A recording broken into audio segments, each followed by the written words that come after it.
Shalom Bapak Ibu Saudara yang dikasihi oleh Tuhan Yesus Kristus. Berjumpa kembali dengan Renungan Kristen pada hari ini. Sebelum kita membaca dan merenungkan firman Tuhan, mari kita berdoa. Bapa di surga, kami bersyukur untuk hari ini Tuhan memberi kami kesempatan untuk kami mendengar firman. Dan biarlah Tuhan membuka hati dan pikiran kami supaya kami mengerti kebenaran firman Tuhan. Terlebih Tuhan memampukan kami melalui pertolongan Roh Kudus supaya kami dapat melakukan firman-Mu dalam kehidupan kami. Berbicaralah bagi kami masing-masing. Di dalam nama Tuhan Yesus kami berdoa mengucap syukur untuk firman-Mu. Haleluya. Amin. Saudara-saudara yang dikasihi oleh Tuhan Yesus Kristus, mengerjakan nilai kekal. Matius pasal 6 ayat 20 berkata di sana, "Kumpulah bagimu harta di sorga ngengat dan karat tidak merusakannya, dan pencuri tidak membongkar serta mencurinya." Saudara, dalam kehidupan kita sehari-hari, kita sering disibukkan dengan hal-hal yang sementara, ya, seperti pekerjaan, ya, kita mencari harta, mengejar jabatan, kemudian ada pencapaian-pencapaian yang terus kita perjuangkan, ya, bahkan pengakuan orang-orang bagi kita supaya kita terlihat hebat dan lain sebagainya. Ya, semua itu mungkin tidak salah, tetapi bila itu menjadi tujuan utama dalam kehidupan kita, ya, maka itu akan membuat kita kehilangan fokus pada hal-hal yang bernilai kekal. Karena itu Alkitab mengingatkan bahwa hidup di dunia ini singkat, seperti uap yang sebentar saja kelihatan lalu lenyap. Yakobus pasal 4 ayat yang ke-14. Saudara, Tuhan memanggil setiap orang yang percaya untuk hidup bukan hanya hidup untuk hari ini, tetapi kita juga dituntut untuk kita hidup untuk kekekalan. Mengerjakan nilai kekal berarti hidup dengan perspektif kerajaan Allah. Melakukan hal-hal yang berkenan kepada Tuhan dan juga berdampak pada kekekalan. Ada beberapa hal yang perlu kita pelajari, saudara. Yang pertama, mengerjakan nilai kekal dimulai dengan hidup yang berkenan kepada Tuhan. Matius pasal 6 ayat 33 dikatakan di sana, "Carilah dahulu kerajaan Allah dan kebenarannya, maka semuanya itu akan ditambahkan kepadamu." Saudara, nilai kekal tidak dapat dikerjakan tanpa relasi yang benar dengan Allah. Ketika Tuhan menjadi pusat dalam kehidupan kita, arah dan tujuan hidup kita itu akan selaras dengan apa yang Tuhan kehendaki atau selaras dengan kehendaknya, yaitu hidup yang berkenan kepada Allah. Hidup yang berkenan kepada Allah berarti menjadikan Dia sebagai prioritas utama dalam setiap aspek kehidupan kita. Baik itu bicara mengenai pikiran kita, perkataan kita, tindakan kita, kemudian apa yang akan kita kerjakan, apa yang akan kita lakukan, apa yang akan kita kejar, kita capai. Ya, semua aspek hidup kita itu prioritasnya adalah Tuhan. Itu prioritas utama.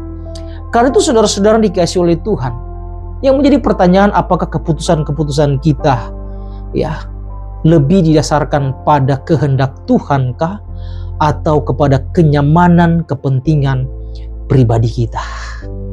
Ya, hal yang kedua, saudara, mengerjakan nilai kekal melalui ketaatan kepada firman Tuhan. Saudara, Matius pasal 7 ayat 24 berkata di sana, "Setiap orang yang mendengar perkataanku ini dan melakukannya, ia sama dengan orang yang bijaksana yang mendirikan rumahnya di atas batu." Saudara, firman Tuhan itu adalah dasar yang kokoh. Untuk apa? Untuk membangun hidup yang bernilai kekal.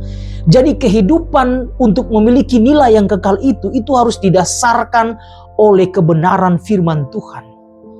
Banyak orang mengetahui atau menguasai firman, tetapi tidak semuanya melakukan atau dikuasai oleh firman. Ketaatan kepada firman Tuhan itu artinya menunjukkan iman yang hidup dan menghasilkan buah. Ya, dan buah itu akan terus bertahan. dan mengerjakan hal-hal yang kekal. Saudara, pertanyaannya, apakah firman Tuhan hanya menjadi pengetahuan rohani dalam kehidupan kita, atau firman itu akan terus menjadi pedoman nyata dalam kehidupan kita sehari-hari, bahkan kita taat untuk melakukan firman itu. Hal yang ketiga, saudara, mengerjakan nilai kekal dengan mengasihi dan melayani sesama. Saudara, Matius pasal 25 ayat 40 berkata di sana, sesungguhnya segala sesuatu yang kamu lakukan untuk salah seorang dari saudaraku yang paling hina ini, kamu telah melakukannya untuk aku. Saudara, kasih yang diwujudkan dalam tindakan nyata itu memiliki nilai yang kekal. Ya, ketika kita melakukan sesuatu bahkan bagi orang yang paling hina dan kita melakukannya dengan dasar kasih, maka tindakan nyata itu memiliki nilai yang kekal. Ketika kita melayani orang lain dengan tulus, tanpa mengharapkan balasan, tanpa mengharapkan imbalan, kita sedang menabur benih kekekalan.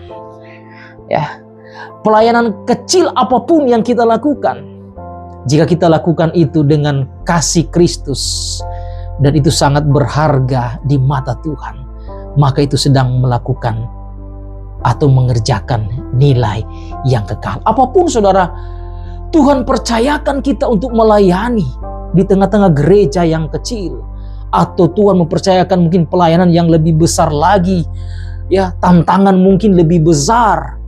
Ya, ketika kita melakukan semuanya dengan tulus, dengan ketundukan kepada Allah, maka kita sedang mengerjakan nilai-nilai yang kekal. Kemudian yang keempat, saudara-saudara, mengerjakan nilai kekal dengan kesetiaan dalam hal-hal kecil.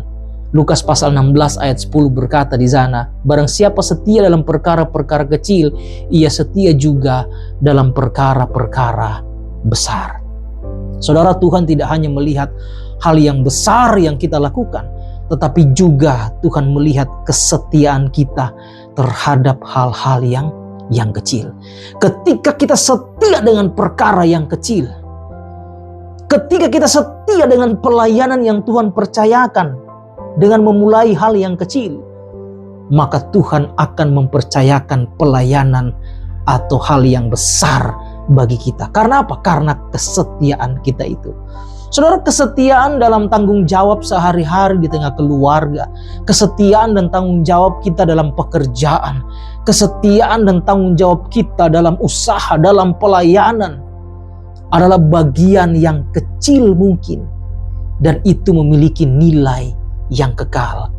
Ya, ketika apa? Ini intinya, ketika kita melakukannya semuanya dengan tulus. Ketika apa? Ketika kita melakukannya semuanya dengan hati yang berpusat kepada Kristus. Ketaatan kita dalam melakukan tanggung jawab yang Tuhan percayakan, saudara, keluarga, pekerjaan, usaha, pelayanan, apapun itu, saudara, Tuhan percayakan bagi kita untuk kita mengerjakannya dengan sungguh-sungguh. Ya, Tuhan tidak menilai sesuatu yang kita lakukan yang besar. Bukan hanya itu, tapi hal yang sekecil apapun yang kita kerjakan, ketika kita melakukan dengan setia, dengan taat, maka Tuhan akan memperhitungkan semuanya itu. Apa yang Tuhan percayakan bagi kita. Karena itu kerjakanlah segala sesuatu seperti untuk Tuhan. Karena dengan demikian, saudara, kita akan melakukannya dengan sungguh-sungguh. Karena Tuhan sudah mempercayakan kepada kita. Jadi pertanyaan, apakah kita setia melakukan hal-hal kecil yang Tuhan percayakan?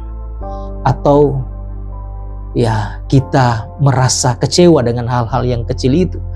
Ya, meskipun tidak dilihat atau mungkin tidak dihargai oleh orang lain, ketika kita setia dan taat, maka Tuhan akan mempercayai kita hal-hal yang lebih besar lagi. Poin yang kelima, mengerjakan nilai kekal dengan hidup berorientasi kepada kekekalan. 2 Korintus pasal 4 ayat 18 berkata di sana, karena kami tidak memperhatikan yang kelihatan, melainkan yang tidak kelihatan. Sebab yang kelihatan sementara, tetapi yang tak kelihatan kekal. Saudara, hidup berorientasi kepada kekekalan berarti memandang hidup dari sudut pandang Allah. Penderitaan, pengorbanan, dan kesetiaan yang kita alami itu tidak menjadi sia-sia dalam kehidupan kita. Karena Tuhan menjanjikan upah yang kekal bagi mereka yang setia sampai pada akhirnya. Menjadi pertanyaan, apakah kita hidup dan hidup kita itu sedang diarahkan untuk hal-hal yang sementara, ataukah kita hidup dan hidup kita itu sedang melakukan hal-hal yang kekal dalam hidup kita. Mengerjakan nilai kekal bukan berarti mengabaikan kehidupan kita yang ada di dalam dunia, ya, tetapi menjalani hidup di tengah-tengah dunia ini dengan tujuan surgawi atau tujuan yang kekal. Saudara, setiap langkah ketaatan kita, setiap perbuatan kasih kita, dan setiap kesetiaan yang kita lakukan bagi Tuhan, itu tidak akan menjadi sia-sia dalam kehidupan kita. Dan kiranya Tuhan menolong kita untuk kita hidup dengan perspektif kekekalan. Hidup kita ini adalah hidup yang terus memberi makna, ya, bagi orang lain. Hidup yang terus berkenan kepada Tuhan. Bukan hanya sekarang, tetapi akan terus menerus. Karena apa? Karena kita melihat ada kekekalan di sana. Lakukanlah hal-hal yang mengerjakan sesuatu yang kekal. Bukan hanya sesuatu yang sementara yang kita lakukan. Nilai-nilai kekekalan itu kita kerjakan dalam kehidupan kita. Sehingga Tuhan memandang semuanya baik dalam hidup kita. Melalui kasih kita, ketulusan kita, atas apa yang sudah Tuhan percayakan, ketika kita melakukannya dengan sungguh-sungguh, dengan dasar bahwa Tuhanlah yang mempercayakan kita untuk kita mengambil bagian dalam semuanya itu, maka kita sedang melakukan atau sedang mengerjakan hal-hal atau nilai-nilai yang kekal dalam kehidupan kita. Tuhan Yesus memberkati. Mari kita berdoa. Tuhan, terima kasih mengajarkan kami bukan hanya untuk mengejar hal-hal yang ada dalam dunia ini, tetapi juga kami mengerjakan nilai-nilai yang kekal. Terima kasih untuk firman-Mu. Berkati kami semua. Di dalam nama Tuhan Yesus kami berdoa. Haleluya. Amin. Tuhan berkati kita semuanya. Shalom.